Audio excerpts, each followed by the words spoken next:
Bertemu lagi dengan Afin SW.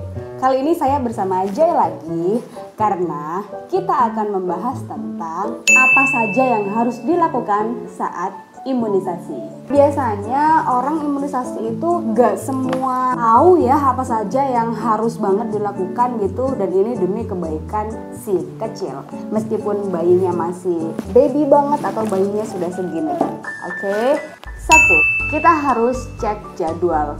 Cek jadwalnya itu dari mana gitu. Biasanya ketika bayi lahir, bayi itu kemudian diberi semacam buku catatan imunisasi.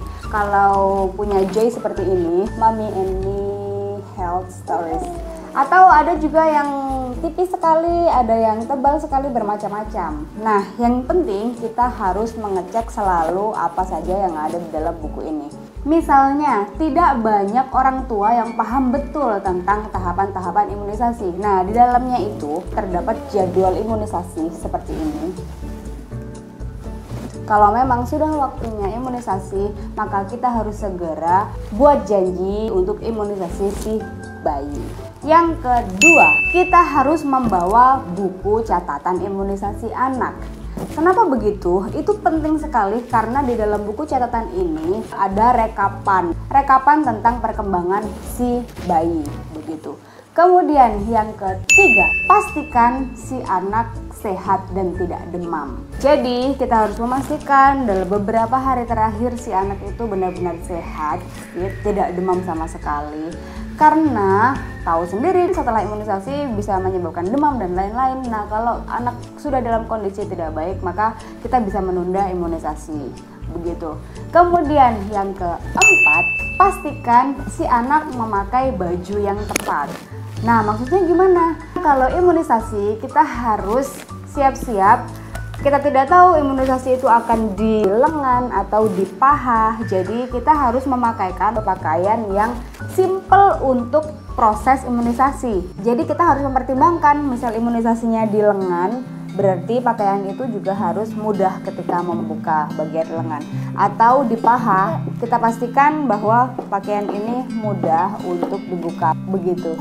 Kemudian yang kelima, ketika kita sudah tiba di tempat imunisasi, pastikan kita melakukan timbang berat badan bayi, mengukur lingkar kepala, mengukur panjang bayi, dan itu harus dilakukan terus-menerus setiap imunisasi supaya kita bisa melihat bagaimana perkembangan si bayi dari bayi sampai sebesar ini, begitu.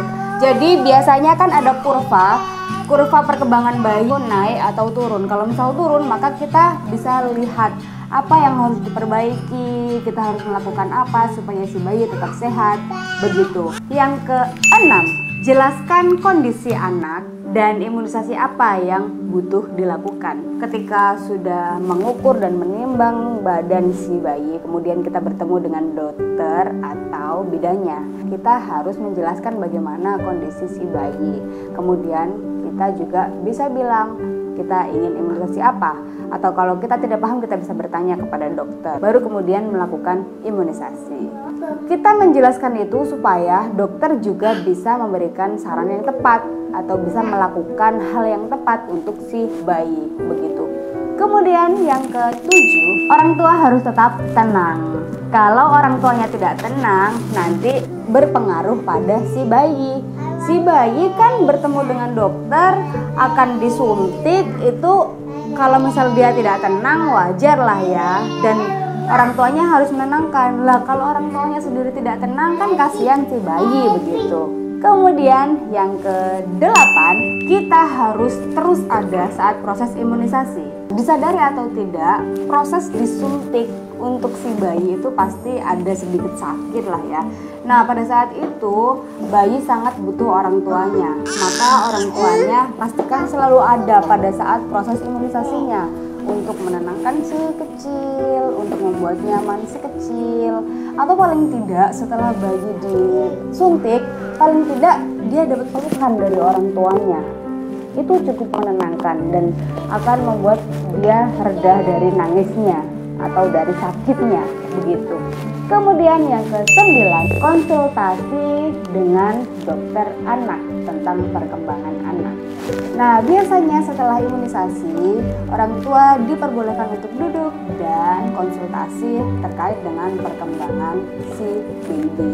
Karena itu juga penting, kadang-kadang orang tua itu tidak paham betul tentang perkembangan anak, tidak paham betul anak segini harus melakukan apa, bisa diajar aktivitas apa saja, atau harus makan apa saja, dan lain-lain terkait dengan perkembangan bayi. Kemudian yang ke-10, siap sedia obat demam. Biasanya dokter atau bidannya itu juga memastikan apakah sudah punya obat demam di rumah atau belum. Kalau memang sudah ada, ya itu sudah aman karena kita siap sedia saja. Kalau misal belum ada, biasanya mereka membuat resep untuk kita bawa pulang si obat itu. Jadi sebenarnya demam itu tidak selalu demam, tapi banyak kemungkinan untuk demam biasanya. Makanya kita harus siap sedia obat itu. Apalagi kalau imunisasi DPT, HIB, dan campak itu kan biasanya berpotensi untuk demam ya. Jadi kita sebagai orang tua harus siap sedia obat demam tersebut. Nah, itulah 10 tips dari kami. Kami doakan semoga baby selalu sehat, keluarga juga selalu sehat, senang, bahagia. Terima kasih sudah mengikuti video sampai akhir. Sampai jumpa di video selanjutnya.